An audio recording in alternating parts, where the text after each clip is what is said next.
वो कहते हैं कि इनको लाहौर के अंदर इलेक्शन लड़वाना चाहिए, और लाहौर के अंदर किसके खिलाफ? ये प्लान जो है मियाँ साहब का फिर आगे भी हो सकता है, बिरयानी भी होगी। किसके पास कितने बंदे आए हैं, तो ये बंदा कितने बंदे लेके आए। बिस्मिल्लाहिर्रहमानिर्रहीम, अस्सलाम वालेकुम। तो नवाज शरीफ साहब की जो वापसी की तैयारियां की जा रही थी, तो उनका एक शेड्यूल जारी कर दिया गया है। तो ये बड़ा इंटरेस्टिंग किस्म का है, ये आपको इस वीडियो के अंदर बताऊंगा। अच्छा, इसके अलावा नून लीग पहले लोगों को इकट्ठा करने के लिए बिरयानी का इस्तेमाल करती थी। अब जाहिर सी बात है, नया दौर है, सोशल मीडिया का ज़माना है, तो उनको ये फील हुआ कि बिरयानी से काम नहीं चलेगा सिर्फ, अब बिरयानी के साथ कुछ और भी होना चाहिए। उन्होंने बड़ी ज़बरदस्त किस्म की अनाउंसमेंट की है, तो ये बड़ी दिलचस्प है, ये आपको इस वीडियो के अंदर बताता हूँ मैं। ये वीडियो आपने एंड तक ज़रूर देखनी है, क्योंकि इसके अंदर बड़ी दिलचस्प किस्म की न्यूज़ है। अच्छा, इससे पहले आपको मैं ये बता दूँ कि जो पाकिस्तान तहरीक इंसाफ है, अब वो ये सोच रही है कि उनकी जो ख़वातीन कारकुन हैं, जिनमें सनम जावेद, खतीजा शाह और आलिया हमज़ा, उसके अलावा जी तैयबा राजा, तो ये जो ख़वातीन हैं इनको इलेक्शन लड़वाना चाहिए। तो अब शहबाज गिल साहब ने कहा कि मेरा ओपिनियन है कि इन ख़वातीन को, क्योंकि इनकी वो कहते हैं कुर्बानियाँ पाकिस्तान तहरीक इंसाफ के लिए, तो वो कहते हैं कि इनको लाहौर के अंदर इलेक्शन लड़वाना चाहिए। और लाहौर के अंदर किसके खिलाफ, ये बड़ी इंटरेस्टिंग बात है। वो कहते हैं कि जी नवाज शरीफ साहब के खिलाफ, मरियम साहबा के खिलाफ और शहबाज शरीफ साहब के खिलाफ इन ख़वातीन कारकुन को मैदान के अंदर उतारना चाहिए, तो मतलब बड़े बड़े सियासतदानों के मुकाबले में। तो ये शहबाज गिल साहब का ओपिनियन था। अच्छा, इसके अलावा मैंने आपको ये बताना है कि जो नून लीग ने शेड्यूल जारी किया है, क्योंकि मियाँ साहब ने तो 21 अक्टूबर को आना है, जलसा भी करना है, जो कि जलसा 10 लाख से ज़्यादा लोगों का होगा।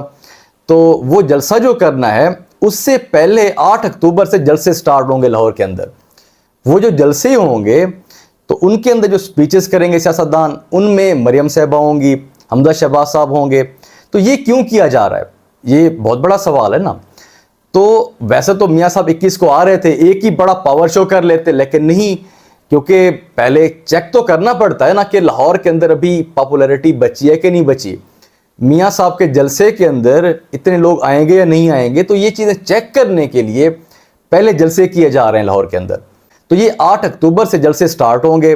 तो जाहिर सी बात है, ये इसीलिए किए जा रहे हैं क्योंकि उसके अंदर ये देखा जाएगा कि लोग आते हैं नहीं आते, लोगों के अंदर जज्बा है कि नहीं है। तो ये चीज़ें देखने के लिए ये जलसे किए जाएंगे अब। अच्छा, इसके अंदर ये भी कहा जा रहा है कि अगर जलसे फ्लॉप हुए तो ये प्लान जो है मियाँ साहब का फिर आगे भी हो सकता है। अगर जलसे कामयाब हो जाते हैं, अगर लोग इतने इकट्ठे होते हैं, तो फिर मियाँ साहब जाहिर सी बात है जो उनका प्लान है वो फिर आएंगे, उनको ये अंदाज़ा होगा कि जी इतने लोग इकट्ठे हो सकते हैं। तो ये सिर्फ चेक करने के लिए जलसे किए जाएंगे पहले। अच्छा, इसके अलावा जो एक और अनाउंसमेंट की गई है, सैफ अल मलूक खोखर साहब, ये बड़े करीबी आदमी है नवाज शरीफ साहब के, तो उन्होंने अनाउंसमेंट की है कि मियाँ साहब जब आएंगे 21 अक्टूबर को, जो कि जलसा है मीनार पाकिस्तान का, तो उसके अंदर बड़ा हमने इंतज़ाम किया हुआ है। एक तो वो कहते हैं कि खाने का बड़ा ज़बरदस्त किस्म का इंतज़ाम है, तो उन्होंने फिर ये भी कहा कि खाने पीने के साथ साथ मतलब बिरयानी भी होगी। उन्होंने बिरयानी जो है उसको स्पेशल मतलब दोबारा बताया है उन्होंने कि जी बिरयानी भी होनी है, क्योंकि जाहिर सी बात है जो पुराने वर्कर्स हैं जो कि बिरयानी के नाम पे आते थे, अगर बिरयानी का नाम ना लेते तो वो दिल छोटा कर लेते कि पता नहीं बिरयानी होगी कि नहीं होगी। तो इसीलिए उनको बिरयानी बतानी पड़ गई है कि जी बिरयानी भी है खाने के साथ साथ। अच्छा, इसके अलावा उन्होंने एक और तरीका जो बनाया है, उन्होंने कहा कि 30 मतलब पंडाल बनाए जाएंगे, हर हलके का अपना अपना पंडाल होगा। अच्छा, इसकी बड़ी एक इम्पॉर्टेंट वजह है, अब हर टिकट होल्डर का अपना अपना पंडाल होगा, तो उसके अंदर ये देखा जाएगा कि इसके पास कितने बंदे आए हैं, तो ये बंदा कितने बंदे लेके आए, तो ये सारी चीज़ें चेक की जाएंगी। अब जाहिर सी बात है, ये तो उनके ऊपर प्रेशर होगा ना, फिर जब उनको पता होगा कि हमारा अपना पंडाल है, तो हमने वो जाके फुल करना है, तो उनकी ये भी कोशिश होगी कि हमसे ज़्यादा दूसरा बंदा ना लेके आए। तो इस तरीके से कहीं ना कहीं से तो आवाम पकड़ के आएंगे ना वो, तो इसीलिए ये किया जा रहा है, क्योंकि 10 लाख बंदे की जो अनाउंसमेंट की गई है, तो वो तो किसी तरीके से पूरा करना है। लेकिन अब देखते हैं कि ये जो तरीका अपनाया जा रहा है, क्या ये तरीका 10 लाख बंदों को इकट्ठा कर सकता है, नहीं कर सकता, तो ये तो आगे पता चलेगा। तो फिलहाल तो ये उन्होंने जो तरीका अपनाया है, ये बड़ा ज़बरदस्त किस्म का तरीका है, क्योंकि अब जाहिर सी बात है जो अपना अपना पिंडाल होगा टिकट होल्डर के लिए, वो तो कोशिश करेगा ना कि वो मेरा जो पिंडाल है वो भरा हुआ हो, क्योंकि मियाँ साहब की नज़र में जी मैंने तो अच्छा होना है। तो उसके लिए अब बंदे उसको जहाँ से भी पकड़ के लाने पड़े, तो जितना भी उसको सरमाया लगाना पड़ा तो वो जाहिर सी बात है लगाएंगे फिर। अच्छा, बाकी उसके अलावा खाने पीने का इंतज़ाम तो उन्होंने वैसे कहा है कि बहुत अच्छा होगा, बिरयानी भी होगी।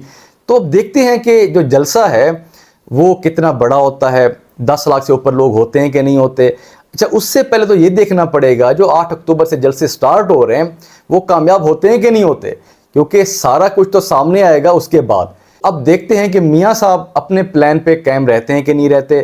میں تو پہلے بھی یہ کہہ چکا ہوں ہر ویڈیو کے اندر کہ میاں صاحب کو پاکستان آنا چاہیے, کیونکہ وہ سیاستدان ہیں. سیاستدان کو چاہیے کہ وہ میدان کے اندر اترے. تو اگر ان کے اوپر مقدمات ہیں ان کو بھی فیس کریں, اگر ان کو اریسٹ کر لیا جاتا ہے تو سیاستدان ہیں, ظاہر سی بات ہے ان کو فیس کرنی پڑیں گی یہ چیزیں. تو میاں صاحب کو پاکستان آنا تو چاہیے, ہر حال میں آنا چاہیے. لیکن اب دیکھتے ہیں کہ میاں صاحب کیا فیصلہ کرتے ہیں. یہ کچھ اپڈیٹس تھی, باقی انشاءاللہ جو اپڈیٹس ہوں گی آپ کے ساتھ شیئر کریں گے. اللہ